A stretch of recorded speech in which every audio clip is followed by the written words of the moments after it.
Bande passante, l'info décryptée, un podcast de la Provence et Radio Star. Audrey Savournin.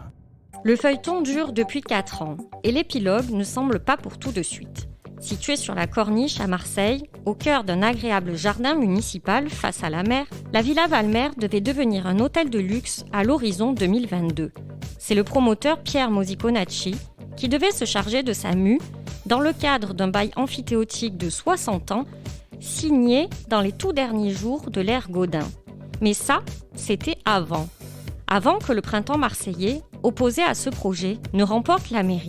Et avant, surtout, que le promoteur ne détruise une partie de cette bâtisse du 19e sans aucune autorisation en avril 2021. L'occasion pour la ville de reprendre la main jusqu'à récupérer les clés du bâtiment au début du mois. Mais les recours en justice se poursuivent et le promoteur qui devait exploiter les lieux n'a pas dit son dernier mot.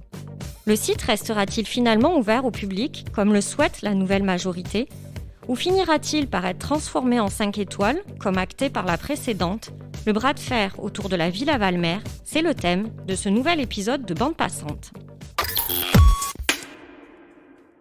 Antoine Marigot, vous êtes journaliste à la Provence à Marseille. Vous suivez ce dossier depuis plusieurs mois. Bonjour. Bonjour. On parle ici de la privatisation d'un parc très prisé, d'une bastide faisant l'objet d'une préservation intégrale au titre du PLUI. Elle a été acquise par la ville en 1967. C'est en 2018 qu'il a été question de la transformer en hôtel. Et ce projet ne faisait pas l'unanimité, loin de là, puisque des pétitions, des recours et manifestations de riverains se sont enchaînées et les politiques de l'opposition de l'époque étaient déjà montées au créneau. Et oui, au sein de cette opposition de l'époque, un certain Benoît Payan, qui était justement monté au créneau contre ce qu'il appelait une privatisation, donc cette contraction de bail emphytéotique de 60 ans, pour un loyer qu'il jugeait insuffisant, 330 000 euros plus une part variable en fonction du chiffre d'affaires de l'hôtelier. Ça a créé des débats au conseil municipal, des débats agités. Le printemps marseillais en campagne avait promis d'en terminer avec cette histoire Valmer, avec cette privatisation. Le pire de cette histoire, c'est que non seulement on va priver les Marseillaises et les Marseillais d'un lieu magique, non seulement on n'en fera rien, mais en plus ça va coûter de l'argent aux Marseillaises et aux Marseillais. Et ça, la mairie oublie de le dire. Aujourd'hui, il va falloir reloger les fonctionnaires qui sont à l'intérieur. Et vous savez combien ça va coûter ? 650 000 euros par an. Et nous, on va simplement encaisser un loyer de 300 000 euros par an. Et on va sortir dans le même temps 650 000 euros par an. Vous voyez bien que c'est une aberration. Vous voyez bien que ça n'a pas de sens. Oui, il y avait un double discours à la fois sur l'aspect patrimonial et sur l'aspect financier. Et c'est pas surprenant finalement qu'une fois à la tête de la ville, le printemps marseillais ait tout fait pour amender ce projet. D'abord à l'amiable. C'est ça, il y a d'abord une négociation avec l'hôtelier. À la sortie des élections municipales, ça a permis de trouver un terrain d'entente. Le but était de trouver un système hybride entre un projet hôtelier et une ouverture de cette villa aux Marseillais, puisque finalement ça reste une location et donc la ville restait propriétaire de la Villa Valmer. Nous pouvons dire que nous avons gagné. En tout cas, nous avons une réussite assez exceptionnelle sur ce sujet, puisque nous avons négocié de réinjecter la totalité de la partie du parc qui devait être privatisée dans le parc public. Nous avons négocié de déplacer la piscine sur le côté de la villa de façon à créer un vrai parvis public avec une brasserie qui pratiquera des tarifs accessibles pour que chacun puisse aller y boire un café en se promenant dans ce parc en famille ou entre amis. Nous avons également négocié pour qu'il n'y ait du coup plus de portail pour fermer le lieu et vraiment créer de cet équipement, non pas un lieu qui se referme sur lui-même, mais bien un équipement qui rend vivant et qui anime ce parc de Valmer qui mérite vraiment que les gens aient plaisir à venir y passer du temps.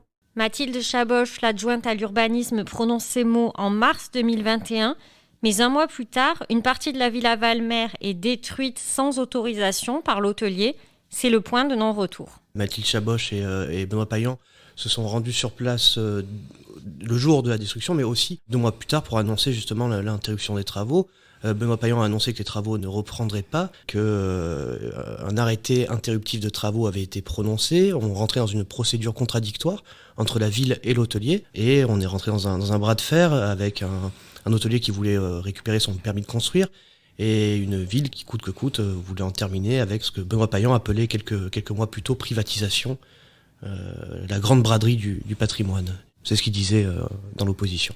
Et c'était le début d'un nouveau feuilleton, un nouvel épisode dans le feuilleton Valmer. Il y a quelques semaines de ça, avec Mathilde, on a été alertés de quelque chose de particulier qui se passait dans le chantier. On s'est rendu sur place et on s'est aperçu que le promoteur avait cassé une partie du patrimoine. Mathilde a pris la décision de faire un arrêt immédiat des travaux. On a travaillé avec nos services, avec nos avocats et aujourd'hui, on vous annonce évidemment que les travaux ne reprendront pas et qu'on va engager aujourd'hui une procédure contradictoire avec le promoteur.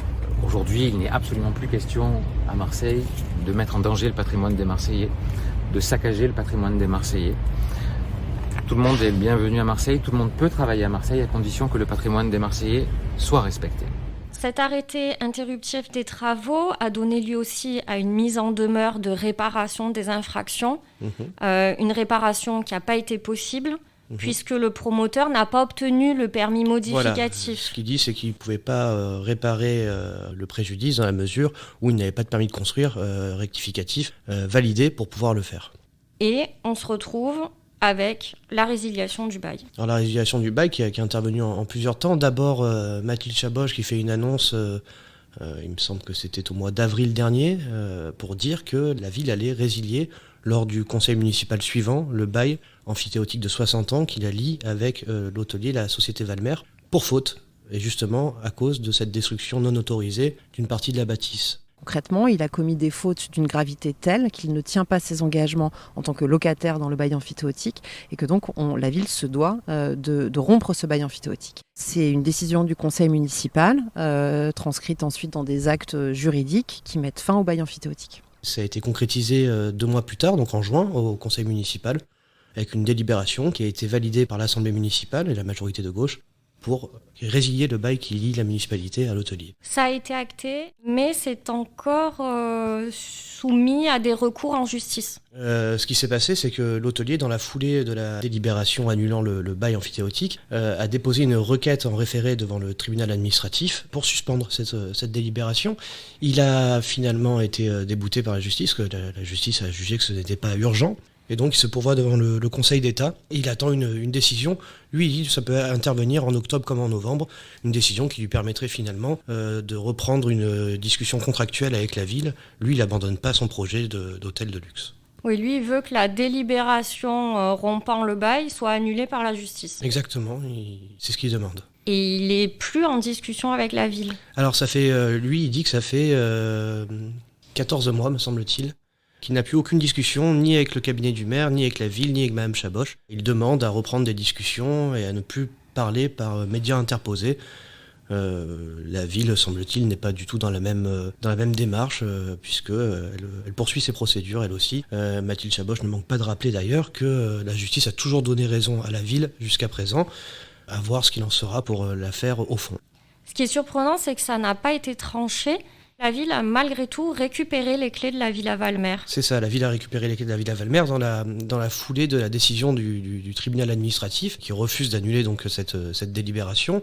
Mme Chaboche nous dit que justement c'était la condition pour procéder à l'état des lieux de sortie de la Villa Valmer, d'attendre que le tribunal administratif se prononce, ce que la ville a fait, et finalement on se retrouve le 1er septembre avec la ville, l'hôtelier, un huissier de justice pour cet état des lieux de sortie. Ça a été très minutieux. Ils ont regardé tous les points de la villa. Il y a un document de plusieurs dizaines de pages qui fait cet état des lieux de sortie, appuyé de photos, où l'on constate les dégâts sur la villa, des dégâts qui pour l'hôtelier datent d'il y a plus de 20 ans et qui pour la ville, pour certains dégâts, sont assez récents et qui sont imputables à l'hôtelier. Maintenant, ce que nous disait justement l'adjointe à l'urbanisme, Mme Chaboche, c'est qu'il convenait de chiffrer ce qui était imputable à l'hôtelier et ce qui était du ressort du temps. L'objectif, en récupérant ces clés, c'était essentiellement de pouvoir reprendre possession des lieux et les préserver. C'est ça, l'argument de Mme Chaboche, c'est de dire que de la ville de Marseille en fait, c'est de dire que cette bâtisse appartient à Marseille et donc aux Marseillais. Donc ça va être de retaper vraiment la Villa Valmer. La ville a désigné des experts, à la fois pour chiffrer et pour retaper la villa. Il n'y a pas d'objectif final stricto sensu autre que de la rendre aux Marseillais. Donc est-ce que ce sera en faire un lieu culturel? Est-ce que ce sera en faire un lieu de rencontre? Mathilde Chaboch dit il n'y a pas de projet caché. Il n'y a rien d'acté, de très concret. Mais l'objectif municipal, c'est bel et bien de rendre la villa aux Marseillais. Mais pas à court terme. À court terme, ce sera forcément compliqué puisqu'il y a plusieurs dizaines de millions, en tout cas, il y a plusieurs millions d'euros de travaux à entreprendre. Il faut les chiffrer et difficile de faire tous les travaux, de donner une issue à cette histoire tant que la procédure au fond n'est pas réglée. Donc il va falloir attendre d'abord que la procédure au fond soit réglée, ensuite que la ville chiffre le montant des travaux, que éventuellement il y ait une issue à ce litige avec l'hôtelier. On ne sait pas encore si l'hôtelier demandera des dédommagements, si la ville devra payer des dédommagements, tout ça pour l'instant on n'en sait rien. Et derrière il faudra trouver une destination à ce lieu qui est la Villa Valmer.